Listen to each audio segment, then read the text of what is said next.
नमस्कार विद्यार्थी मित्रांनो, मी प्राध्यापक अशोक शिंदे आपलं स्वागत करतो आहे। आज आपण इयत्ता 12वी विषय भूगोल या भूगोल विषयातील प्रकरण क्रमांक 6 तृतीय आर्थिक क्रिया या प्रकरणाचा अभ्यास करणार आहोत। विद्यार्थी मित्रांनो, तुम्हाला जर माझे व्हिडिओ आवडत असतील तर नक्कीच लाईक करा, शेअर करा आणि न विसरता माझ्या चॅनलला सबस्क्राइब करा। चला तर मग आज आपण अभ्यासाला सुरुवात करूया। विद्यार्थी मित्रांनो, सुरुवातीला आपण जरा विचार करा याचा अभ्यास करूया। खालील उतारा वाचा व प्रश्नांची उत्तरे द्या। आपणास एक उतारा देण्यात आलेला आहे, त्या उतार्यावर एकूण 4 प्रश्न विचारण्यात आलेले आहेत। सुरुवातीला आपण तो उतारा वाचूया। उतारा पहा। वेगवेगळी पार्श्वभूमी असलेले 3 मित्र आहेत।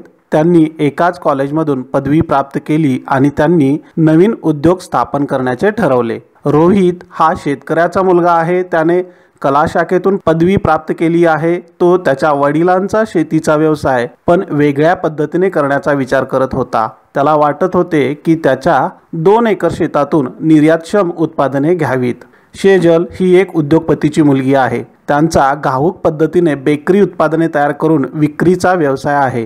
तिने शास्त्र शाखेतून पदवी प्राप्त केली आहे। तिला जलद विक्री होणाऱ्या वस्तूंशी निगडित उद्योजिका बनायचे आहे। आसिफ हा छोटा हॉटेल व्यावसायिकाचा मुलगा आहे। त्याने कार्यक्रम व्यवस्थापनाची पदवी घेतली आहे। त्याला त्याची स्वतःची कार्यक्रम व्यवस्थापनाची कंपनी स्थापन करावयाची आहे। चांगल्या गुणांनी पदवी प्राप्त केल्यानंतर त्यांनी ठरवले की एकमेकांना मदत करत स्वतःची कारकीर्द सुरू करायची। रोहित, शेजल आणि आसिफ व्यवसाय कसा सुरू करायचा याबद्दल माहिती गोळा करण्याचा प्रयत्न करतात। व्यवसायाविषयी जास्तीत जास्त माहिती मिळवण्याचा त्यांचा प्रयत्न असतो। प्रथम योजना तयार करून मग उद्योगांची स्थापना करायची असे ते ठरवतात। माहिती मिळवण्याच्या प्रक्रियेमध्ये त्यांना व्यवसायासंबंधी माहिती मिळते। रोहितला आपल्या शेतीमध्ये मोठे बदल करावे लागतील हे त्याला कळाले। निर्यातक्षम गुणवत्तेची लिली, ऑर्किड सारखी फुले किंवा किवी, ड्रॅगन फ्रूट सारखी फळे पिकवण्यासाठी वातावरणात विशिष्ट आर्द्रता आणि तापमान कक्षा राखावी लागणार होती। मृदेचा सामू पीएच टिकवण्यासाठी विशेष खत त्यासाठी वापरण्याची गरज होती।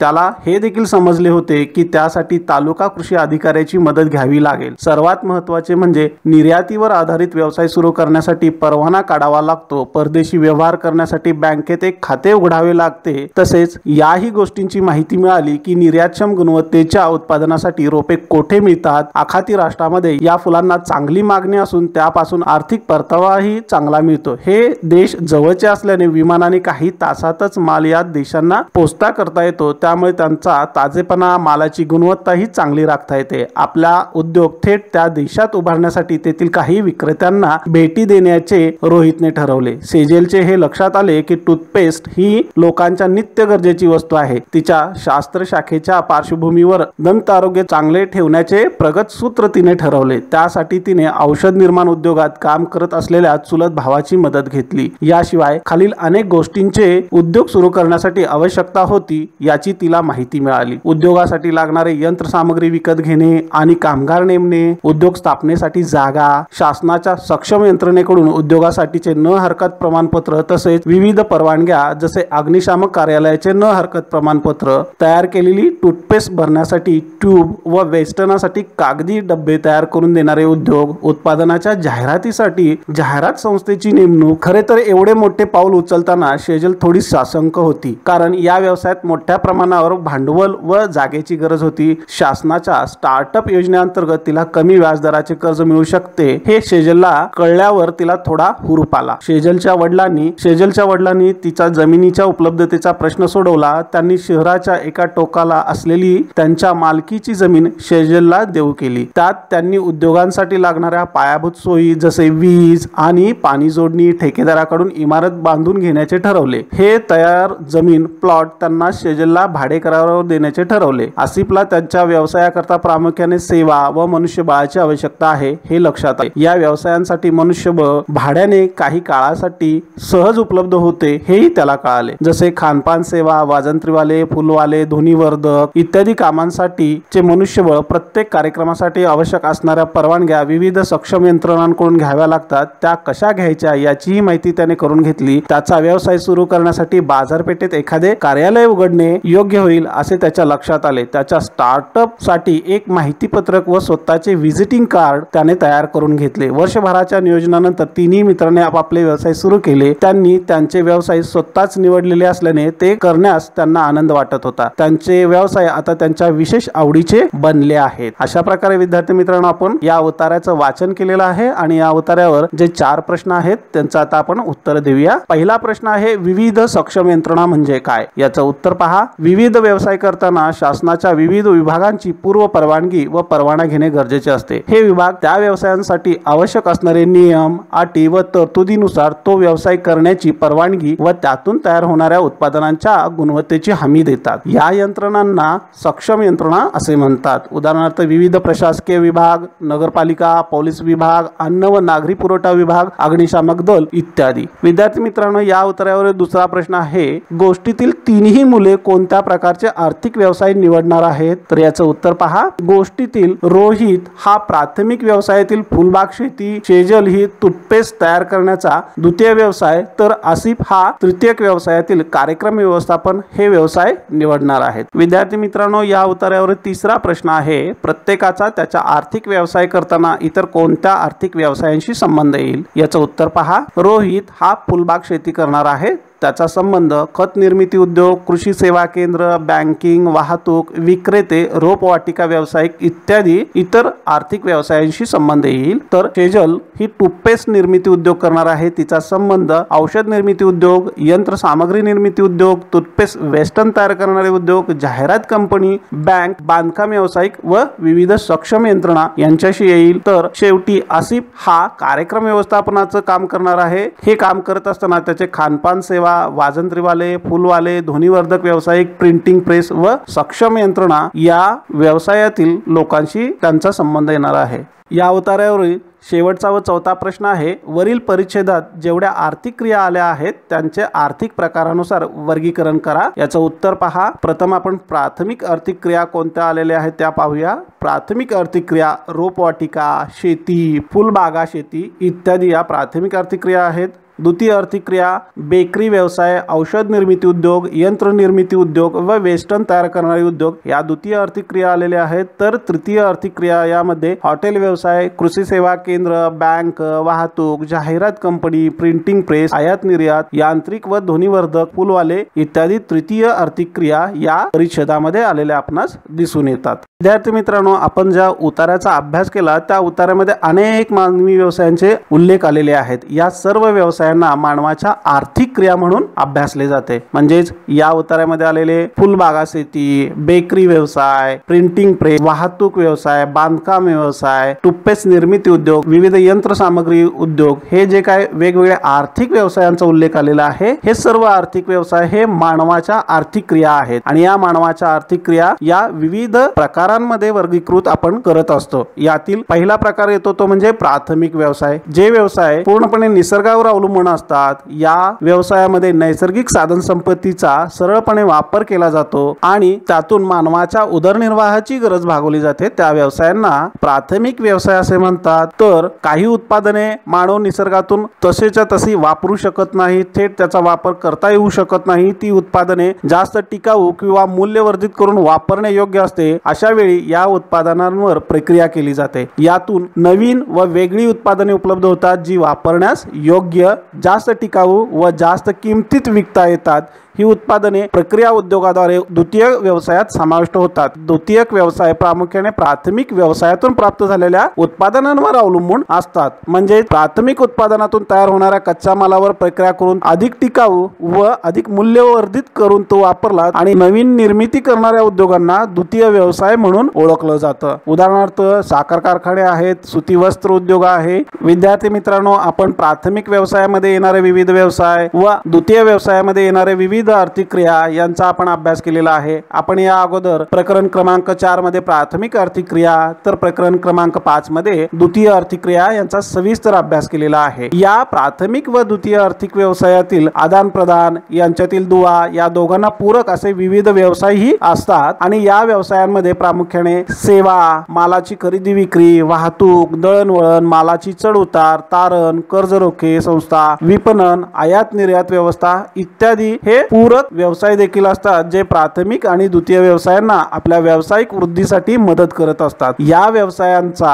हे जे प्राथमिक आणि द्वितीय व्यवसायांना पूरक असणारे जे व्यवसाय आहेत या व्यवसायांना तृतीयक व्यवसाय असे म्हटले जाते। या तृतीय व्यवसायामध्ये प्रामुख्याने सेवा यांचा समावेश होताना दिसून येतो। लोकोपयोगी सेवांचाही या व्यवसायांमध्ये समावेश होतो। उदाहरणार्थ धारवाला, भाजी विक्रेता, दुकानदार, प्रवासी वाहतूक, टपाल सेवा इत्यादी या सर्व व्यवसायांना तृतीय आर्थिक व्यवसाय असे म्हटले जाते कारण ह्या लोकांच्या उपयोगाला पडणाऱ्या सेवा आहेत। या तृतीय व्यवसायामध्ये समाविष्ट होणाऱ्या सेवा या लोकोपयोगी सेवा असतात। यामधून लोकांना या सेवेचा उपयोग होत असतो। विद्यार्थी मित्रांनो, आपण जरा डोके चालवा याचा अभ्यास करूया। पहा, यामध्ये पहिला प्रश्न आहे, तृतीय व्यवसायात केवळ सेवा येतात का? याचं उत्तर आहे हो, केवळ सेवा यांचा समावेश हा तृतीय व्यवसायात होत असतो। दुसरा प्रश्न आहे, तृतीय व्यवसायात उत्पादने येतात का? वर्गात चर्चा करून त्याची यादी करा। दुसऱ्या प्रश्नाचं उत्तर असं देता येईल की तृतीय व्यवसायात उत्पादने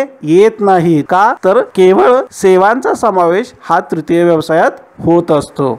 विद्यार्थी मित्रांनो, आता आपण तृतीय व्यवसाय म्हणजे काय पाहूया। तृतीय आर्थिक व्यवसायात प्राथमिक व्यवसायाप्रमाणे निसर्गातून काहीही घेतले जात नाही। या सेवेत द्वितीय व्यवसायाप्रमाणे नवीन उत्पादनेही निर्मिली जात नाहीत। या व्यवसायात केवळ सेवा दिली जाते व तिच्या बदल्यात मोबदला घेतला जातो, म्हणून त्या व्यवसायाला सेवा व्यवसाय असे म्हणतात। विद्यार्थी मित्रांनो, तृतीय व्यवसाय हा केवळ सेवा देणारा व्यवसाय आहे। यामध्ये प्राथमिक व्यवसायाप्रमाणे निसर्गातून काहीही घेतले जात नाही, तर द्वितीय व्यवसायाप्रमाणे कोणत्याही वस्तूची निर्मिती केली जात नाही, म्हणजेच केवळ सेवा आणि सेवा देण्याचं कार्य हे तृतीय व्यवसायामध्ये समाविष्ट होतं। जे व्यवसाय प्रत्यक्ष उत्पादन प्रक्रियेत सहभागी न होता लोकांना केवळ सेवा पुरवतात अशा अनुत्पादक व्यवसायांना तृतीयक व्यवसाय असे म्हणतात। उदाहरणार्थ वाहतूक, पर्यटन, व्यापार, संदेशवहन इत्यादी।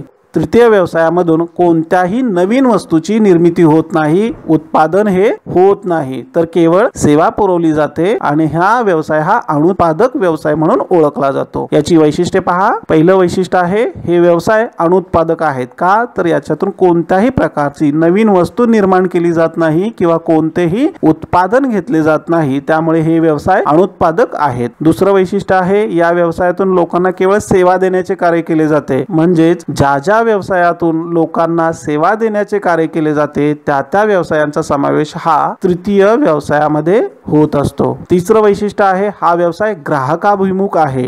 ग्राहकांच्या ज्या गरजा आहेत त्या गरजा पूर्ण करण्यासाठी त्यांना सेवा देण्याचे कार्य हे या तृतीय व्यवसायातून चालत असतं। चौथं वैशिष्ट्य आहे, इतर व्यवसायांच्या तुलनेत या व्यवसायात गुंतलेल्या लोकांचे प्रमाण कमी असले तरीही काळानुसार या व्यवसायातील लोकांचे प्रमाण वाढते आहे। जसजसा देशाची प्रगती होत आहे तसतसं या व्यवसायामध्ये कार्यरत लोकांची संख्या ही वाढत आहे। पाचवं वैशिष्ट्य आहे, विकसित देशात या व्यवसायांचे प्रमाण इतर देशांच्या तुलनेत अधिक आहे, म्हणजेच विकसनशील व अविकसित देशांच्या तुलनेत विकसित राष्ट्रांमध्ये सेवा व्यवसायात गुंतलेल्या लोकांचे प्रमाण अधिक आहे आणि या विकसित राष्ट्रांमध्ये सेवा व्यवसायांचा अधिक विकास झालेला दिसून येतो।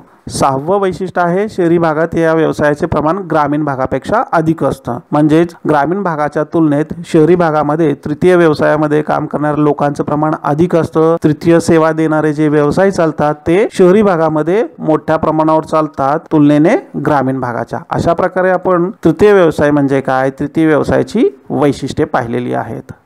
विद्यार्थी मित्रांनो, जरी आपण म्हणत असो की तृतीय व्यवसाय हा निसर्गातून काहीही घेत नसला तरी देखील तृतीय व्यवसायाच्या वितरणावर परिणाम हा भौगोलिक घटकांचा किंवा प्राकृतिक घटकांचा हा होतच असतो। आता आपण तृतीय व्यवसायाच्या वितरणावर परिणाम करणारे प्राकृतिक घटक पाहूया। या सेवा व्यवसायांचे वितरण हे अनेक भौगोलिक घटकांनी प्रेरित झालेले असते। हवामान, भूरचना, समुद्र सानिध्य अथवा खंडांतर्गतता इत्यादी भौगोलिक घटकांचा परिणाम या आर्थिक व्यवसायावर होत असतो। विद्यार्थी मित्रांनो, जरी तृतीय व्यवसाय हा सरळ निसर्गावर अवलंबून नसला, निसर्गातून कोणत्याही गोष्टीचा वापर करत नसला किंवा नवीन वस्तूंची निर्मिती करत नसला, तरी देखील या व्यवसायावर देखील प्राकृतिक किंवा भौगोलिक घटकांचा परिणाम हा होतच असतो। यामध्ये प्रामुख्याने हवामान, भूरचना, समुद्र सानिध्य, खंडांतरता इत्यादी जे प्राकृतिक घटक आहेत हे या व्यवसायाच्या वितरणावर परिणाम करत असतात। उदाहरणार्थ पहा, नाशवंत कच्चा माल किती काळ टिकेल यावर द्वितीय व्यवसाय तर अवलंबून असतातच, परंतु या मालाची वाहतूक कोणत्या मार्गाने करायची हे सुद्धा भौगोलिक घटकामुळे ठरते। उदाहरणार्थ शेतीतून पिकलेल्या द्राक्षासारख्या उत्पादनाची परदेशी वाहतूक विमान मार्गाने करणे फायदेशीर असते, तर कापूस जलमार्गाने पाठवणे किफायतशीर ठरेल। का बर? तर द्राक्ष हे नाशवंत कच्चा माल आहे, मात्र कापूस हा नाशवंत कच्चा माल नाही। त्यामुळे नाशवंत कच्चा माल हा लवकरात लवकर परदेशात पोहोचवण्यासाठी विमान वाहतूक ही अधिक सोयीस्कर पडते। विमान हे जलद गतीने प्रवासाचं साधन असल्यामुळे द्राक्षासारखे नाशवंत कच्चा माल हा विमानाने परदेशात पाठवला जाऊ शकतो, तर कापूस हा नाशवंत कच्चा माल नाहीये, तो वजनाने अधिक जड असतो। त्यामुळे त्या जड कापसाची वाहतूक ही जल मार्गाने अधिक किफायतशीर ठरू शकते। जगभरात सर्व मानवी वस्त्या या भौगोलिक घटकांच्या अनुकूलतेनुसार वसलेल्या आहेत। बाजारपेठा मग त्या किरकोळ असो वा घाऊक, नेहमीच त्या वस्त्यांमध्ये किंवा वस्त्यांजवळ निर्माण होतात। एखादा द्वितीयक आर्थिक व्यवसाय वस्तीपासून दूर स्थापित होऊ शकतो, परंतु बाजारपेठेंचे तसे होत नाही, त्या नेहमीच वस्त्यांजवळ आढळतात। विद्यार्थी मित्रांनो, जसं आपण पाहतो की मानवाच्या वस्तीच्या निर्मितीवर विविध भौगोलिक घटकांचा परिणाम होत असतो। याच्यामध्ये त्याचं स्थान, तिथे असणारी जलप्रणाली, हवामान इत्यादी भौगोलिक घटक हे मानवी वस्तीच्या स्थानावर परिणाम करत असतात। त्याला अनुसरून मानवी वस्त्या या स्थापन होत असतात। पण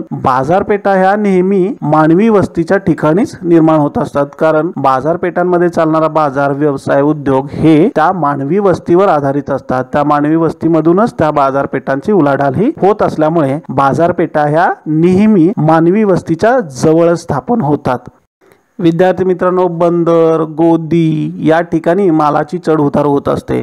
या बंदर किंवा गोदी यांचे स्थान एकतर जल किंवा हवाई मार्गाजवळ आढळते। पहा, आपण गुगल सर्चच्या सहाय्याने Ghodbunder, Kochi port trust, Mumbai port trust, Delhi international cargo terminal यांची ठिकाणं आपण दाखवलेली आहेत। मित्रांनो, बंदर हे जलमार्गाद्वारे चालणाऱ्या वाहतुकीचं मुख्य ठिकाण असतं। या ठिकाणी मालाची साठवणूक करण्यासाठी मोठमोठ्या गोदी स्थापन झालेल्या असतात। त्या गोदींमध्ये माल साठवला जातो आणि तो बंदराद्वारे वेगवेगळ्या देशांना जलमार्गाच्या सहाय्याने पाठवला जातो। तसेच या मोठ्या गोदी जिथे माल साठवला जातो, त्या मोठमोठी जी विमानतळ आहेत त्या ठिकाणाहून देखील हवाई मार्गाने मालाची आयात निर्यात करण्यासाठी त्या गोदी देखील या मोठ्या विमानतळा शेजारी स्थापन झालेले असतात, ज्याद्वारे त्यातून लवकरात लवकर परदेशामध्ये मालाची वाहतूक करता येईल, माल पाठवता येईल। वरील काही उदाहरणावरून हे स्पष्ट होते की मानवाचे प्रत्येक आर्थिक व्यवसाय हे भौगोलिक घटकांमुळे प्रेरित होत असतात। वाहतूक व्यवस्था हे आणखीन एक याचं उत्तम उदाहरण आहे। ही व्यवस्था वर्तमान काळात अत्यंत प्रगत तंत्राद्वारे विकसित होत आहे, परंतु अनेक ठिकाणी ही व्यवस्था भौगोलिक घटकांमुळे बाधित होते किंवा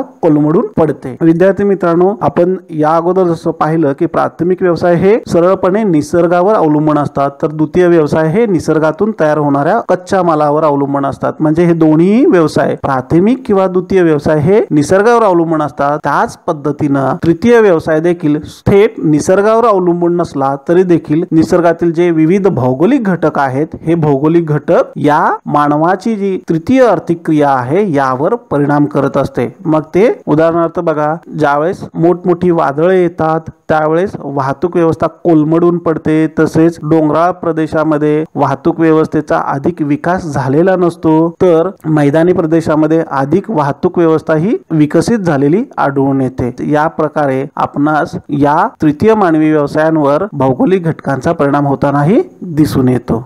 विद्यार्थी मित्रांनो, तृतीय आर्थिक क्रियांमध्ये वेगवेगळ्या सेवांचा समावेश होतो आणि या सेवांचं वेगवेगळ्या सेवांमध्ये वर्गीकरण करता येतं। त्यातील पहिलं आहे व्यापार आणि वाणिज्य, दुसरा आहे वाहतूक, तिसरा आहे संदेशवहन, तर चौथा आहे इतर सेवा। व्यापार आणि वाणिज्यमध्ये घाऊक व्यापार, किरकोळ व्यापार हे दोन उपप्रकार येतात। तर घाऊक व्यापारामध्ये शहरी घाऊक बाजारपेठ, ग्रामीण घाऊक बाजारपेठ असे पुन्हा दोन उपप्रकार पडतात। तर किरकोळ व्यापारामध्ये ग्रामीण व नागरी असे व्यापाराचे दोन प्रकार पडतात।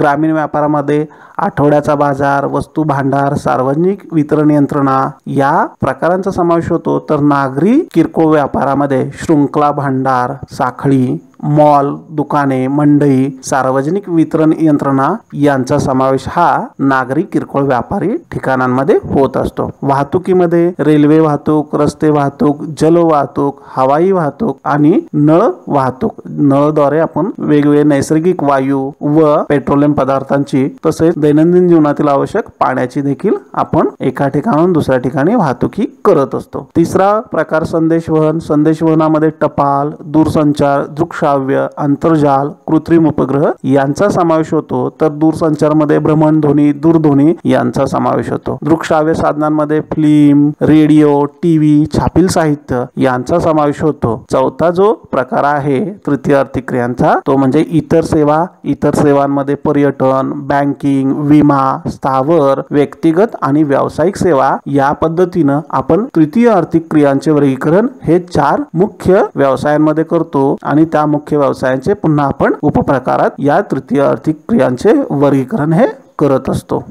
विद्यार्थी मित्रांनो, तृतीय आर्थिक क्रियांचे वर्गीकरण या तक्त्याच्या आधारे आपणास काही प्रश्न विचारलेले आहेत ते सांगा पाहू मध्ये। आता आपण त्याचा अभ्यास करूया। पहा, आकृती 6.1 मधील तक्त्यात तृतीयक व्यवसायात समाविष्ट होणाऱ्या अनेक आर्थिक क्रिया दिलेल्या आहेत। या आर्थिक क्रियांचे वर्गीकरण खालील 2 गटात करा। ते 2 गट असे आहेत, भौगोलिक घटकांवर अवलंबून असलेला एक गट आणि दुसरा आहे भौगोलिक घटकांवर अवलंबून नसलेला एक गट। विद्यार्थी मित्रांनो, त्यामध्ये दुसरा आहे ते तुमच्या दैनंदिन जीवनात तुम्ही अनेक गोष्टी वापरता त्यांची यादी तयार करा। तुम्ही केलेल्या यादीचे व्यावसायिक स्त्रोतानुसार वर्गीकरण हे प्राथमिक, द्वितीयक, तृतीयक या व्यवसायांमध्ये करा। उदाहरणार्थ बघा, आपण दैनंदिन जीवनात मीठ वापरतो, हे प्राथमिक व्यवसाय आहे। तुमच्या यादीत वरील तिन्ही प्रकारच्या व्यवसायात न बसणारे नावे आहेत का आणि कोणती? अशा पद्धतीने हे दोन्ही सांगा पाहू तुम्ही प्रत्यक्ष वर्गामध्ये सोडवायचे आहेत। हे मी तुमच्यासाठी सोडतो आहे। विद्यार्थी मित्रांनो, तुम्हाला जर माझा हा व्हिडिओ आवडला असेल तर नक्की लाईक करा, आपले मत कमेंट बॉक्स मध्ये नोंदवा आणि न विसरता माझ्या चॅनलला सबस्क्राइब करा। धन्यवाद।